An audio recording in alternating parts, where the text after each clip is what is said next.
The conference room went dead silent when Charles Collins announced my termination. 180 employees staring at me while I sat there like an idiot, my coffee still warm in my hands. 22 years with Steelbrook Manufacturing Systems, and this is how it ends. My name is Thomas Bradley, but everyone calls me Tom. I'm 46, and up until that Monday morning, I was the senior IT director at Steelbrook. Been there since I was 24, fresh out of college with a computer science degree and big dreams about building something that mattered. And I did build something. Every server humming in that basement, every network connection spanning our 2 buildings, every security protocol keeping our data safe. All me. When I started in 2002, they had 8 computers and a shared printer that jammed every other day. Now we're running a $135 million manufacturing operation on systems I designed and built from scratch. But apparently none of that mattered anymore. Effective immediately, Tom Bradley will be transitioning out of his role, Charles said, not even looking at me. His voice had that corporate flatness that executives use when they're destroying lives. We're restructuring the IT department to bring in fresh perspectives and modern approaches to match our evolving business needs. Fresh perspectives, right? What he meant was his 27-year-old daughter Madison was taking over, armed with nothing but an MBA from Northwestern and daddy's last name. The kid had been working there for exactly 7 months as Chief Digital Innovation Officer, a made-up title that let her sit in on my meetings and ask questions that proved she couldn't tell a server from a space heater. I should have seen it coming. The sign started 4 months ago when Madison began showing up everywhere I went. Department head meetings I'd attended alone for years suddenly had this kid taking notes and making suggestions about digital transformation and cloud-first strategies. Then came Charles's casual hallway conversations about updating our technology leadership and bringing in digital natives who understand modern paradigms. Digital natives. The kid probably learned about computers from TikTok videos. But the real kicker was last month when Charles asked me to mentor Madison and help her understand our infrastructure legacy. Legacy, like 22 years of bulletproof systems, was some kind of museum piece. I played along because I needed this job. Andrew was finishing his engineering degree at Penn State, $45,000 a year in tuition and living expenses. Rachel just started her freshman year at University of Pittsburgh, barely scratching the surface of another $38,000 annually. My ex-wife Laura had made it clear during our divorce that college expenses were my responsibility, and both kids were counting on me. More importantly, I was exactly 9 years away from full retirement benefits. At 55, I could walk away with my full pension, keep my health insurance, and maybe do some consulting work for fun money. The math was simple.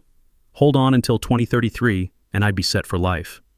My dad was already in assisted living, costing me $3,200 a month, and I'd been planning everything around that retirement timeline. Now I was staring at unemployment at 46 in a field that treats anyone over 40 like they're typing on stone tablets. The worst part wasn't even the firing itself. It was the calculated humiliation of doing it in front of the entire company. Charles could have called me into his office, handled it privately, let me keep some dignity. Instead, he turned it into a public execution, probably to send a message to anyone else who might question his decisions. Madison will be taking on expanded responsibilities as our new Director of Information Technology, Charles continued. I watched my replacement try to look serious while probably Googling what a network switch was on her phone. She brings cutting-edge expertise in modern IT practices and will be implementing several exciting initiatives in the coming months. Cutting-edge expertise. The kid had asked me last week if our servers ran on Windows or the other one. When I said Linux, she nodded like she knew what that meant. 2 weeks ago, she'd called me in a panic because she couldn't figure out why her laptop was running slow. Turned out she'd installed 17 different browser toolbars and some sketchy antivirus software she'd downloaded from a pop-up ad. After the meeting, people avoided eye contact as they filed out. A few gave me sympathetic looks, but nobody said anything. That's how these things work. When you're getting walked out, you're radioactive. Talking to you might suggest you're not fully supportive of management's brilliant decisions. I walked back to my office like a zombie. 22 years of memories crammed into a 12 by 12 room with motivational posters I'd stopped reading years ago, photos of server installations, team building events, the Christmas party where Charles had given me a Distinguished Service Award for keeping the lights on during the ice storm of 2019. There was the picture of me and my team installing our first enterprise server rack in 2005, all of us grinning like we'd just built the space shuttle. Patricia Walsh from HR was already waiting with a security guard and some cardboard boxes. She looked about as comfortable as you'd expect from someone whose job was to watch grown men pack up their careers. "I'm really sorry about this, Tom," she said, and I could tell she meant it. Patricia had been there almost as long as me. She'd probably watched a dozen good people get pushed out to make room for someone's nephew or golf buddy. "You've got 30 minutes to gather your personal items. I'll need your badge, laptop, and company phone." 30 minutes. Over 2 decades reduced to a half hour of stuffing desk drawers into boxes while someone watched to make sure I didn't steal the stapler. I handed over the laptop and phone right away, but when Patricia asked for my badge, I patted my pockets and frowned. "Must have left it in my car. I'll bring it back tomorrow." She made a note on her clipboard but didn't push it. Patricia knew I wasn't going anywhere with office supplies. But what she didn't know, what none of them knew, was that my badge was more than just a piece of plastic with my picture on it. See, when you've been the guy building and maintaining its security for 22 years, you build in certain safeguards. The badge system I'd implemented had multiple redundancy layers, and the primary admin account had a 72-hour deactivation delay. I'd added that feature after a disgruntled temporary employee nearly crashed our payroll system in 2020 by immediately disabling the wrong account. It was supposed to protect the company from exactly this kind of situation. Instead, it was about to protect me. Patricia probably assumed Madison would handle disabling my access, and Madison probably assumed her daddy's money could solve any technical problems that came up. They were both about to learn exactly how much they didn't know about the systems keeping their company running. I carried my boxes to the parking garage in 2 trips, nodding goodbye to people I'd worked with for decades. Some looked sympathetic, others just looked away. Nobody said anything because everyone understood the rules. When you're getting walked out, you're radioactive. Talking to you might suggest you're not fully supportive of management's decisions. Sitting in my car afterward, I did the math that every 46-year-old does when they suddenly find themselves unemployed. My salary had been $92,000 a year. Not bad for Pittsburgh, but not enough to carry mortgage payments, college expenses, and Dad's assisted living costs without steady income. I had maybe 4 months of savings if I was careful, and that was assuming nothing went wrong with the house or the car. The drive home was brutal. I kept thinking about how I was going to tell the kids. Andrew was in his final semester, so close to graduating. Rachel had just gotten settled into her dorm.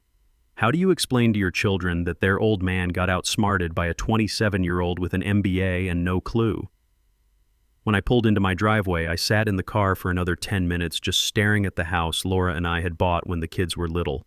The mortgage had 8 years left on it. The roof needed work. The furnace was making weird noises. All those home maintenance issues I'd been putting off because I figured I had steady income for another decade. I called Andrew first. He was between classes, so I kept it short. "Dad, what's wrong?" "You never call during the day." "Son, I need to let you know I lost my job today. Company restructuring. But don't worry about school. We'll figure it out." Silence on the other end. Then, "Dad, I'm so sorry. Do you want me to look for a job? I could take a semester off, help with money." "Absolutely not. You're 3 months from graduating with an engineering degree. We're not derailing that now." Rachel took it harder. She'd always been the emotional one. "This is so unfair, Dad. You've worked there forever. Can't you sue them or something?" "It doesn't work that way, sweetheart. These things happen. I'll find something else." But even as I said it, I wasn't sure I believed it. Job hunting at 46 was going to be brutal. All those job postings looking for digital natives with 3 and 5 years experience. Code 4. We don't want anyone who remembers what computers were like before smartphones. That evening, I was sitting in my garage with a beer, scrolling through job sites on my phone, when something started bothering me. It wasn't just about the money or the timing. It was about the disrespect. 22 years of keeping their systems running, of being the guy they called at 2 a.m. when something broke, of building an IT infrastructure that had never had a major security breach or significant downtime. And Charles's way of saying thank you was to humiliate me in front of 180 people so his unqualified daughter could play office. That's when I remembered something important. Charles had this massive presentation scheduled for Thursday morning 3 days away. Potential client from Detroit, Motor Valley Precision, some automotive parts manufacturer looking to upgrade their entire production management system. Charles had been bragging about it for weeks, calling it a company-defining opportunity. The contract was worth $22 million over 5 years, enough to fund the company's expansion plans, and probably a nice bonus for whoever closed the deal. Madison was supposed to handle the technical demonstration. The kid who didn't know Linux from lingerie was going to convince a room full of engineers that Steelbrook could handle their complex manufacturing integration. This was going to be interesting. I started thinking about what Charles and Madison didn't understand about IT infrastructure. It's not just servers and software. It's layers upon layers of access controls, authentication protocols, and security hierarchies that took me decades to build and refine. Every system has what we call privileged escalation paths, ways for administrators to regain control if something goes wrong. I'd built those paths carefully over the years, always thinking about business continuity and disaster recovery. What happens if the primary admin gets hit by a bus? What if someone accidentally locks themselves out of critical systems? The irony was beautiful. Charles had just created exactly the kind of scenario my security protocols were designed to handle, except now I was the disaster they needed to recover from. Tuesday morning, I drove past the office on my way to the unemployment office. Just curious. You understand? My badge was still in my wallet, and according to my own security protocols, it would remain active until Thursday morning at 9:15 a.m., exactly 72 hours after my termination went into the system. I spent Tuesday filling out job applications and updating my LinkedIn profile, seeking new opportunities. The polite way of saying, got fired by my boss's kid. By evening, I'd applied to 16 positions and gotten 5 automated rejection emails. The job market for 46-year-old IT directors was exactly as brutal as I'd expected. Most of the postings wanted 5 to 7 years experience or digital native mindset. Translation: they wanted someone young enough to work for peanuts and naive enough to think 80-hour weeks were normal. The few positions that seemed realistic were offering $65,000, $75,000, a massive pay cut that would make keeping up with college costs nearly impossible. Wednesday afternoon, I got a call from my buddy Ross Martinez in procurement. We'd worked together for 12 years, and he was one of the few people who'd actually said goodbye when I was getting walked out. "Tom, you're not going to believe this," he said, laughing. Madison just spent 3 hours in a meeting trying to explain our server architecture to the Motor Valley clients over video call. She kept talking about the cloud and digital transformation, but when they asked specific questions about load balancing and redundancy protocols, she started sweating like a sinner in church. How bad was it? Put it this way. They asked if our systems could handle a 40% increase in transaction volume, and she said we'd just scale up our bandwidth. I don't think she knows what either of those words actually means.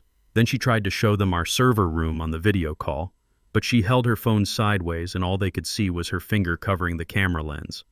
I almost felt sorry for her. Almost. The Motor Valley clients were getting nervous, Ross continued. You could see it in their faces. These are serious engineers who've probably been designing manufacturing systems since before Madison was born. They're not impressed by buzzwords. They're still coming for the in-person demonstration tomorrow, right?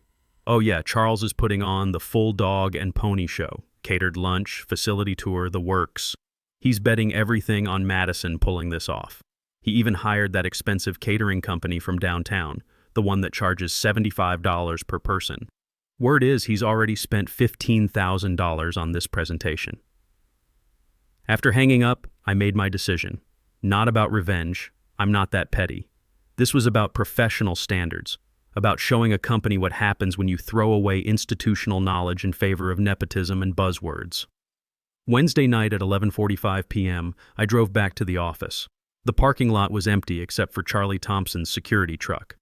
Charlie had been working nights there for 6 years, and I'd helped him set up his son's gaming computer just 3 months ago. Good kid, just graduated high school, and was heading to community college for computer programming. "Working late again, Tom?" he asked when I badged in through the side entrance. "You know how it is, Charlie. Big presentation tomorrow?" He waved me through without a second thought. Why wouldn't he? I'd been coming and going from that building for 22 years. My badge still worked. My face was familiar, and Charlie probably hadn't gotten the memo about my termination anyway. Night security was always the last to know about personnel changes. The server room was my second home. I could navigate it blindfolded. Every rack, every cable, every blinking light had a purpose I'd designed. Row 5, Rack 2, the primary domain controller that handled authentication for every user account in the building. Next to it, the backup systems and network switches that formed the digital nervous system of Steelbrook Manufacturing Systems. I wasn't going to destroy anything. I'm not a vandal, and I'm not stupid. Destroying company property would be criminal, and I had no interest in becoming a felon over Charles's stupidity. But I was going to teach them a lesson about the value of experience. First, I changed the primary administrator password and locked out Madison's emergency access account, the one I'd created for her 3 weeks ago when she complained about not being able to install software on her laptop. She'd wanted to install some game app she'd seen advertised on social media, thinking it would help her understand user experience better. Then I modified the domain authentication settings to require manual approval for any system login. Every employee would need to request access individually, and only someone with root administrator privileges could approve those requests. It was a legitimate security protocol, actually, something I'd recommended implementing years ago but Charles had rejected as too complicated. But the real masterpiece was the timing protocol I embedded in the presentation system. It was elegant, really. Everything would work perfectly until exactly 10:30 a.m. Thursday morning, right in the middle of Charles's big pitch to the Motor Valley clients. Then the authentication servers would lock down tighter than Fort Knox. The beauty was in the specificity.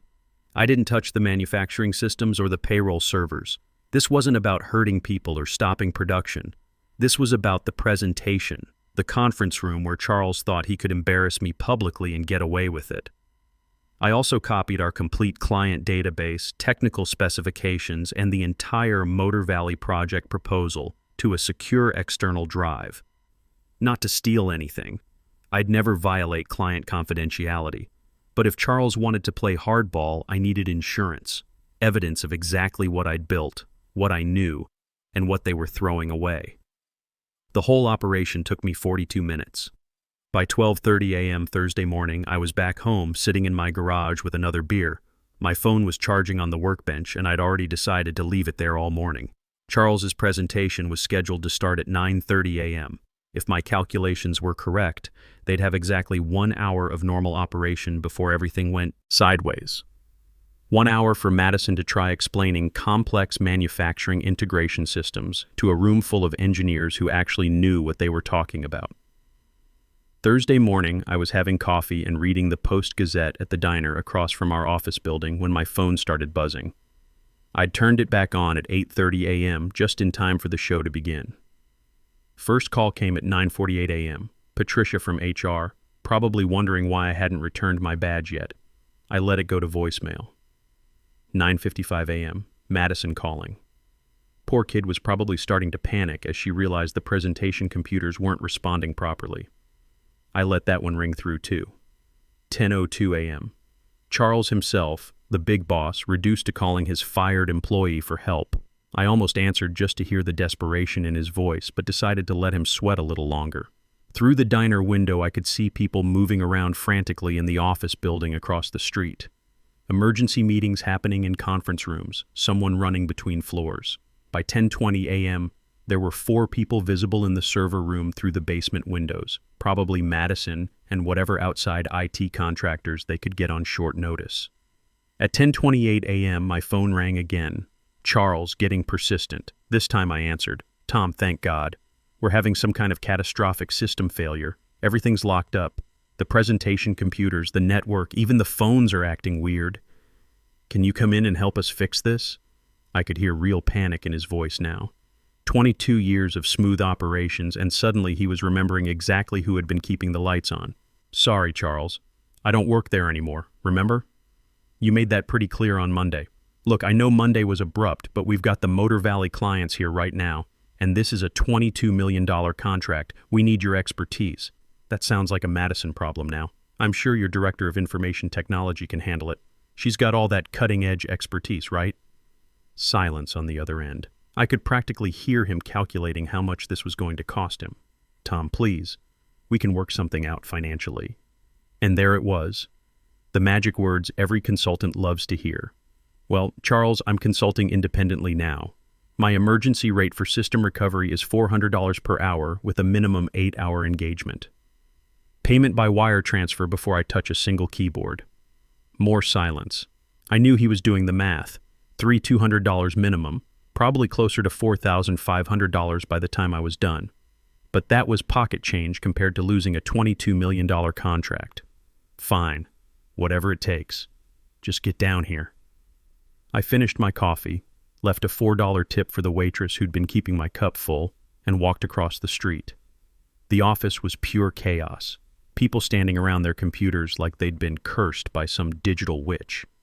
I found Charles in the main conference room with 5 very serious-looking men in expensive suits, the Motor Valley clients. Madison was at the front of the room next to a large monitor displaying nothing but an error message.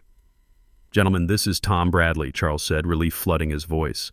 "He's our senior IT consultant and the architect of our entire technology infrastructure." Senior IT consultant. Monday, I was deadweight being restructured out. Thursday, I was a senior consultant. Amazing how quickly corporate titles can evolve. 45 minutes later, I had the systems running again. The Motor Valley presentation went smoothly after that, though it started nearly 5 hours late. Every time the clients asked a specific technical question, Madison would glance back at me with panic in her eyes. I'd nod or shake my head, and she'd try to translate my signals into professional sentences. After the clients left, Charles pulled me aside. "Tom, I think we need to talk seriously about bringing you back. This whole situation has made me realize how much institutional knowledge you have. I'm consulting independently now, Charles. If Steelbrook wants to contract my services, we can discuss terms."